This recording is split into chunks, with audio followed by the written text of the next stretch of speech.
भगवंतानं आपल्याला दोनच ऑप्शन दिलेले आहेत, एक आहे ते इथंच ठेवून जा, किंवा तुकाराम महाराजांसारखं वाटून जा. साधना आपण आपल्यासाठी निर्माण केली, त्याच्यात किती अधीन जावं. साधनांवरती आपली पकड असावी, आपण ठरवावं किती वापरावीत, कुठे वापरावीत, कशासाठी वापरावीत.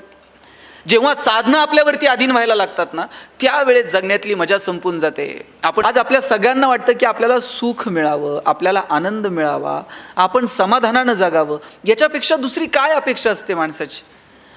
गेले 4-5 दिवस मी वाराणसीमध्ये होतो. आज सकाळीच पुण्यात आलो आणि थेट तुमच्यासमोर इथे उभा आहे.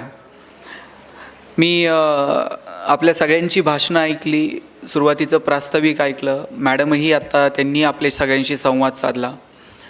तुम्ही सगळी माणसं ही प्रकाश देणारी माणसं आहात. रवींद्रनाथ टागोरांची खूप सुंदर कविता आहे. त्या कवितेचा भावार्थ असा आहे, मावळतीला जाणाऱ्या सूर्याने एकदा प्रश्न विचारला होता, मी गेल्यानंतर या जगाला प्रकाश कोण देईन. त्यावेळेस सगळे ग्रह, सगळे तारे खाली माना घालून शांत उभे राहिले. कुणीही धाडस दाखवलं नाही की सूर्य मावळल्यानंतर आम्ही पुढे येऊ आणि आम्ही जगाला प्रकाश देऊ. त्यावेळेस एक छोटीशी पंथी पुढे आली आणि ती म्हटली, हे प्रभो, कुणी प्रकाश देवो न देवो, मी मात्र माझ्या परीनं प्रकाश द्यायचं काम करेल. आणि त्या पंथीनं पुढे येऊन अंधाराला भगदाड पाडायचं काम केलं. मला वाटतं सूर्य मावळल्यानंतर या जगाला प्रकाश देण्याचं काम जर कुणी केलं असेल, नाही सूर्य बनून आपल्याला जगाला प्रकाश देता यायचा, पण आपल्या आपल्या गावात, आपल्या आपल्या कार्यक्षेत्रात आपण जगाला प्रकाश देण्याचं काम करत आहात. त्याबद्दल मी पहिल्यांदा आपणा सर्वांचं मनापासून कौतुक करतो. ज्ञानोबांनी सांगितलं, दुरितांचे तिमिर जाओ, विश्व स्वधर्म सूर्य पाहो, आणि मग काय असेल ते जो जे वांछिल तो ते लाहो प्राणी जात. ज्ञानेश्वरी आपण सगळ्यांनी वाचली असेल. सगळी जरी वाचली नसली तरी पसायदान त्यातला आपल्या बहुतांशी लोकांच्या पाठ आहे. आणि त्यातली आपल्या सगळ्यांची आवडती ओवी जर कोणती असेल तर जो जे वांछील तो ते लाहो प्राणी जात. माऊलींनी थेटच सांगून टाकितलं हो, ज्याला ज्याला जे जे हवे ते मिळू दे. मग याच्यापेक्षा आणखी काय हवं असतं. परंतु माऊलींनी त्याच्या अगोदर सुंदर मेक मारून ठेवली आहे, ज्याला ज्याला जे जे हवे ते मिळेल. पण कधी मिळेल. दुरितांचे तिमिर जाओ, विश्व स्वधर्म सूर्य पाहो, आणि मग जो जे वांछील तो ते लाहो प्राणी जात. माऊली सांगतात की अंधार दूर होऊ दे, तिमिर दूर होऊ दे, अज्ञान दूर होऊ दे, विश्वरूपी सूर्याचा उदय होऊ दे, आणि मग ज्याला ज्याला जे जे हवे ते मिळू दे. मला वाटतं की आपल्या आयुष्यातला अंधार दूर झाला, अज्ञान दूर झालं, तिमिर दूर झालं की मग आपल्याला जे जे हवे ते मिळणार आहे, असं ज्ञानोबा माऊलींनी सांगितलं आहे. आज आपल्याला सगळ्यांना कशाची अपेक्षा आहे. आज आपल्या सगळ्यांना वाटतं की आपल्याला सुख मिळावं, आपल्याला आनंद मिळावा, आपण समाधानानं जगावं. याच्यापेक्षा दुसरी काय अपेक्षा असते माणसाची. लहानपणी आपण आईसोबत मंदिरात जायचो. आई काय म्हणायची, देवासमोर हात जोडा आणि म्हणा, देव बाप्पा कशात ठेव, सुखात ठेव. आम्ही आमच्या आजोबांसोबत जायचो. आजोबा सांगायचे, देवासमोर हात जोडा आणि म्हणा, देव बाप्पा सुखात ठेव. सुख ह्या शब्दाचा अर्थही नीटसा कळत नव्हता. तेव्हापासून तर आयुष्याच्या शेवटच्या श्वासापर्यंत आपल्या सगळ्यांची अपेक्षा असते, देवानं सुखात ठेवावं, आपण आनंदी राहावं. जगात असं कोण आहे का की ज्याला वाटतं की आपल्याला दुःख मिळावं.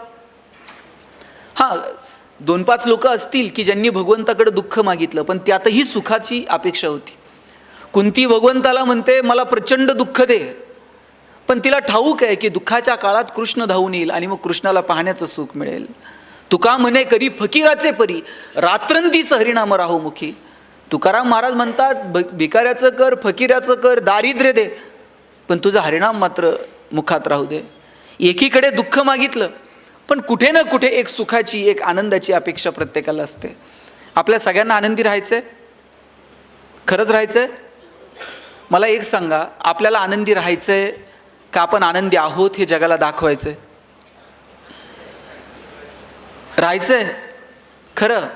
मग आनंदी राहणं खूप सोपं आहे. आपली गडबड कुठे माहिती आहे का, आपल्याला आनंदी राहायचं नाही आहे, आपण आनंदी आहोत हे जगाला दाखवायचंय.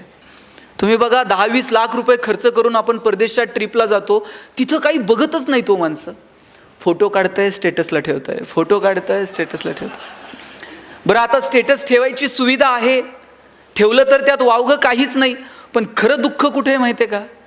ज्याच्यासाठी स्टेटस ठेवलं त्यानं जर बघितलं नाही ना, सगळ्या ट्रिपचा खर्च वायाला गेला, ही अशी भावना होते माणसाची.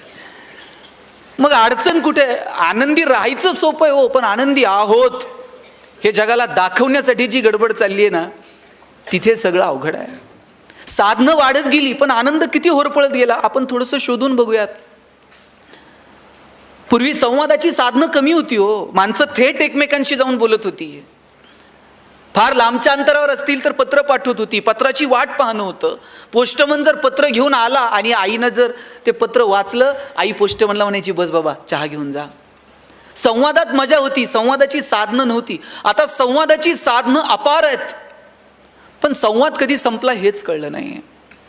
मोबाईल तुमच्या माझ्या हातात आलेलं किती सुंदर साधन आहे. विदिन अ सेकंद तुम्ही जगापर्यंत पोहोचता. पण त्याचा इतका अतिरेकी वापर सुरू झाला की त्याचे दुष्परिणाम आता पाहायला मिळाले. ज्यानं मोबाईलचा शोध लावला त्याचं परवाचं स्टेटमेंट आहे, पश्चाताप झाला मला हे गॅझेट तुमच्या सगळ्यांसमोर आणून. वय वर्ष 0 ते 11 वयोगटातल्या लाखो मुलांचे डोळे निकामी झालेत, एवढा त्यांचा स्क्रीन टाईम वाढला आहे. मैदानावरती जाऊन खेळायला पोरं तयार नाहीत. घरातून पोरं मैदानावरती जातात आणि तिथे बसून मोबाईलवरती गेम खेळतात. 2-2, 2.5 वर्षाच्या पोरांच्या हातात तुम्ही मोबाईल देऊन टाकले आणि बाप असं कौतुकानं सांगते ना चौकात, मला कळत नाही ते त्याला कळतंय म्हणते मोबाईलमध्ये. ताई मला सांगा, मूल रडायला लागलं, लहानपण तुमचं मूल लहान असतं, रडायला लागलं, रडायला लागल्यानंतर तुम्ही काय करायचं? त्या मुलाला जवळ घ्यायचं आणि जवळ घेतल्यानंतर ते मूल रडणं थांबवत होतं. ते जवळ घेतल्यानंतर ते का रडणं थांबवायचं माहिती आहे? आईच्या गर्भात असताना त्या पोरानं पहिल्यांदा काय ऐकलंय? आईच्या हृदयाचे ठोके ऐकलेले आहेत. त्याला ते इतके परिचित आहेत 9 महिने की त्याला जवळ घेतल्याबरोबर आई त्या बाळाला कळतं की अरे माझी आई आहे, आणि ते पोरगं रडणं थांबवत होतं. आता मला सांगा, मूल रडायला लागल्यावर आई काय करते? आता हे मी सांगितलं का कुणी सांगितलं? आई मोबाईल काढते आणि पोराच्या हातात देते, आणि पोरगा असलं पुढचं आहे, मोबाईल हातात आल्याबरोबर रडायचं थांबते. आईच्या स्पर्शाची जागा जर मोबाईलच्या स्पर्शाने घेतली असेल तर हा कुणाचा पराजय आहे? विज्ञान तंत्रज्ञानाचा विजय आहे का मातृत्वाचा पराजय आहे? हे ठरवण्याची वेळ आली आहे. आत्तापर्यंत मी एवढंच सांगत होतो भाषणात. काल मी येताना प्रवासात पाहिलं, म्हणजे आईनं जवळ घेतल्यानंतर मुलांना रडणं थांबवणं ही पहिली पायरी होती. मूल रडायला लागल्यानंतर आईनं पोराच्या हातात मोबाईल देणं ही दुसरी पायरी होती. आणि काल मी पाहिलं, पोरगं तिकडं रडतंय तरी आई मोबाईल सोडायला तयार नव्हते. ह्याला काय म्हणायचं? साधनं आपल्यासाठी आहेत का आपण साधनांसाठी आहोत? साधनं आपण आपल्यासाठी निर्माण केली, त्याच्या किती अधीन जावं? साधनांवरती आपली पकड असावी. आपण ठरवावं किती वापरावीत, कुठे वापरावीत, कशासाठी वापरावीत. जेव्हा साधनं आपल्यावरती अधीन व्हायला लागतात ना, त्यावेळेस जगण्यातली मजा संपून जाते. आपण साधनांमध्ये मजा, साधनांमध्ये आनंद शोधायला लागतो. घरात जर पाहुणे आले आणि आई जर चहा घेऊन गेली ना, पाहुणे विचारायचे, गणेश कितवीला आहे, कावेरी कितवीला आहे, पाऊस पाणी बरं आहे का? पाहुण्याला बोलायला वेळ होता. आता घरात जर पाहुणे आले आणि आई जर चहा घेऊन गेली, पाहुणा असलं काहीच विचारत नाही, गणेश कितवीला आहे, पाऊस आहे का, पाणी आहे, त्याला काही घेणं देणं नाही हो. आई चहा घेऊन गेली का पाहुणा पटकन विचारतंय, तुमच्याकडं छोट्या पिनचा चार्जर आहे का? हे अस्वस्थ आहे. आणि याच्या अस्वस्थतेचं कारण काय? याच्या मोबाईलची बॅटरी लो आहे. मोबाईलची बॅटरी लो असणं हे जर आमच्या अस्वस्थतेचं कारण असेल तर किती फंटूस आयुष्य आम्ही जगत आहोत. सोशल मीडिया किती सुंदर साधन आहे. आपल्याला व्यक्त होता येतं, जगापर्यंत पोहोचता येतं, जगात काय चाललंय ते कळतं, पण किती अतिरेकी वापर. साहेब, परवा आमच्याकडे एका घरात चोरी झाली. चोरट्यांना त्या चोरटे हाणमार करायला लागले आणि मारहाण करायला लागल्यानंतर जवळचं सगळं दागिने वगैरे सगळं काढून दिलं चोरांना, नवरा बायकोनं. बरं, ते सगळं समोर पाहून सुद्धा चोर समाधानी झाले नाहीत. चोर त्या बाईला म्हणले, तुझ्या नवऱ्यानं ॲनिव्हर्सरीला दिलेला आयफोन दे, तुझ्या भावानं तुला ते वाढदिवसाला पाठवलेलं नेकलेस दे.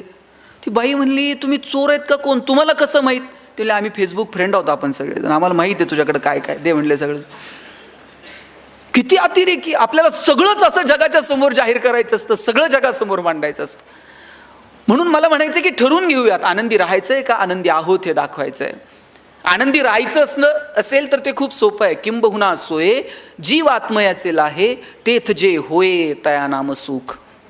ज्ञानोबांनी सांगितलं, बाबांनो, आत्म्याशी जे संबंधित आहे ना त्याला सुख म्हणावं. मी म्हणत नाही साधनांची निर्मिती करू नका, अरे केली पाहिजे. ज्ञान, विज्ञान, तंत्रज्ञान, नवीन जग आपण अभ्यासलं पाहिजे, नवीन जगातल्या संकल्पना स्वीकारल्या पाहिजेत, नाविन्य स्वीकारलं पाहिजे, नवनवीन साधनांचा वापर केला पाहिजे. पण किती, कुठे हे ठरवायला नको.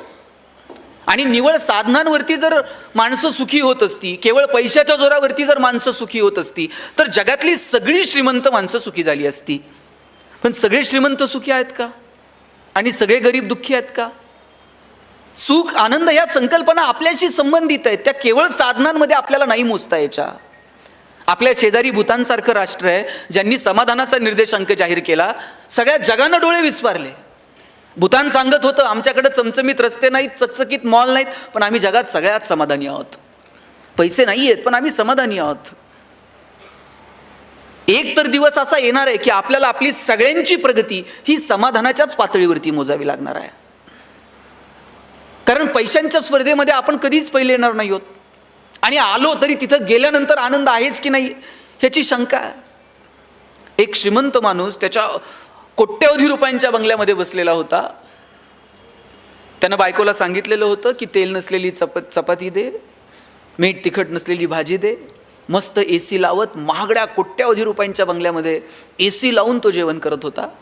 त्याच्या खिडकीच्या बाहेर धुराचे लोट प्रदूषण वाढवत होते.